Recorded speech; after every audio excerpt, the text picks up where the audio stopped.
هذا وكانت صحيفة ساندي تايمز في عددها الصادر الأحد أوضحت أن عضوين في المكتب التنفيذي للفيفا عرضا بيع صوتيهما قبل التصويت على استضافة مونديالي 2018 و 2022. كشفت صحيفة الساندي تايمز البريطانية في عددها الصادر يوم الأحد ما يمكن أن يشكل فضيحة عالمية بكل المقاييس في عالم كرة القدم فيما لو صحت مضامينه.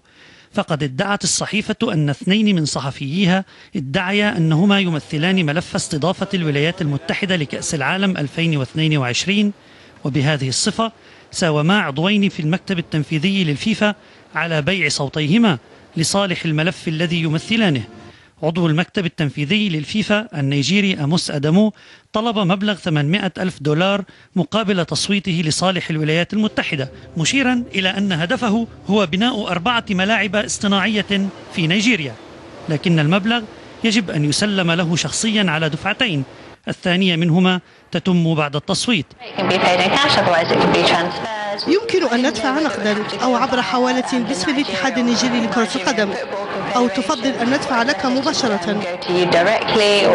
تدفعون لي مباشرة. نريد أن نتأكد ما إذا كانت مساهمتنا المالية ستؤثر على تصويتك لصالح ملف الولايات المتحدة. من الواضح أنها ستؤثر، بالتأكيد ستؤثر، والسبب أنك إذا أردت أن تدفع فهذا يعني بالتأكيد أنك تريدني أن أصوت لصالحك. ورغم تأكيده للصحفيين أنه سبق واتفق مع ملف آخر على بيع صوته، لكنه وعدهما أن تكون الولايات المتحدة خياره الثاني. من جهته رئيس الاتحاد الأوقياني ونائب رئيس الفيفا رينالد تيماري الذي تباهى بحسب الصحيفة بتلقيه عرضين آخرين لبيع صوته طلب 2,300,000 دولار لبيع صوته، متذرعا أن المبلغ سيخصص لمشروع أكاديمية رياضية. لا يمكن الربط بين مساعدتكم وبين تصويتي لصالحكم. عليكم أن تتذكروا أن هذا قد يساعد.